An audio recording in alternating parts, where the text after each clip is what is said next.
चरित्रहीन व्यक्ति की मित्रता ठीक उसी तरीके से होती है जैसे कमल की पंखुड़ी पर पड़ी हुई बूंद। बूंद क्षण मात्र के लिए भी नहीं ठहरती वहाँ। इसी तरीके से जो स्वार्थी मित्र होगा वो भी अपना मतलब निकालेगा और रवाना हो जाएगा। इसलिए मित्र को सोच समझ के बनाइए।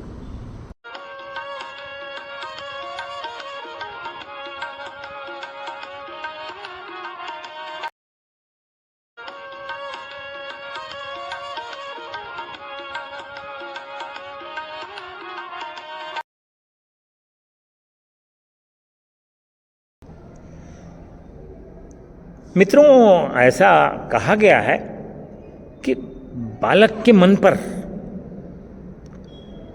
आचरणों का बहुत प्रभाव पड़ता है, बजाय इसके कि उसको 100 बार अच्छी चीजें बताई जाएं, वो देख के बहुत सीखता है। इसी सिलसिले में एक दृष्टांत मुझे याद आया। एक गांव में एक पंडित जी कथा, जो आमतौर से प्रवचन जिसको कहते हैं, वो कर रहे थे और उन्होंने बहुत सारी चीज़ें ऊंची नीची ये सब करके बताई। उन्होंने बताया ब्राह्मण का क्या स्थान होता है, क्षत्रिय का क्या स्थान होता है, शूद्र का क्या स्थान होता है, वाणिज्य करने वाले का क्या स्थान होता है। बालक चूंकि इन चीज़ों से अनभिज्ञ था, वो बड़े गौर से उन चीज़ों को सुनता रहा।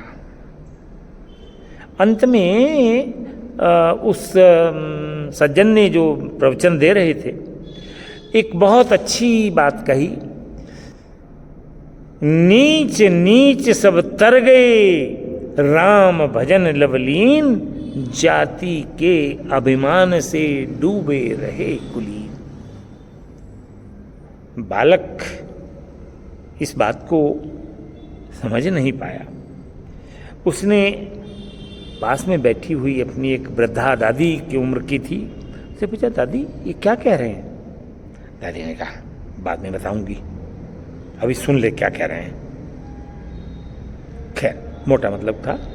कथा उन्होंने सुन ली, समाप्त हुई। बालक था, उसने पूछा, दादी क्या बता रहे थे? दादी भी बड़ी घाघ थी। उसने बालक को और अच्छे तरीके से समझाया।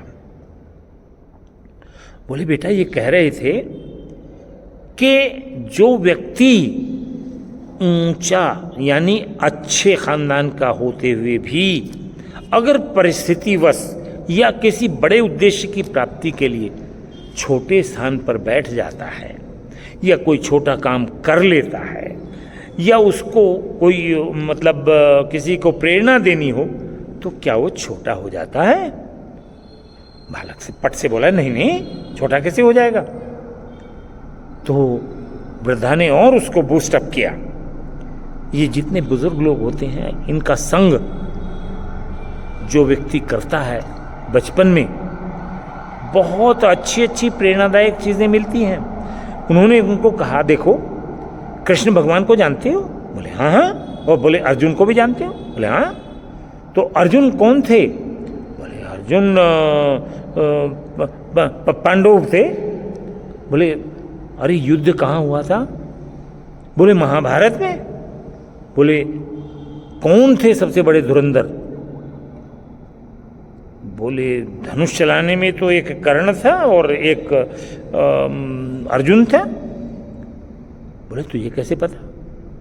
बोले मेरी दादी है घर में, वो मुझे कहानी सुनाती है अक्सर। तो बोले दादी से पूछना कि अर्जुन के सारथी कौन थे?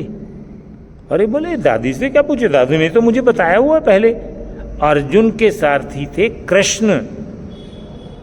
और बोले वो तो भगवान का स्वरूप थे। तो बोले क्या हुआ? वो तो अर्जुन के मित्र थे और अपने मित्र की सहायता के लिए यदि उन्होंने कोचवान होना स्वीकार कर लिया तो उद्देश्य तो बड़ा था उनका। अब देखिए बालक बुद्धि, इतनी अच्छी अच्छी बातें कहाँ से आई उनके पास में? केवल बुजुर्गों से संसर्ग से। तो बुजुर्ग एक ऐसा पेड़ है कि जिस आंगन में खड़ा रहता है बड़ी छाया देता है। और ये छोटे बालक जब इस तरीके की बातें कहानियों में सुनते हैं तो उनके मन पर बहुत गहरा प्रभाव पड़ता है। इसलिए बुजुर्गों के सानिध्य में अवश्य बैठे।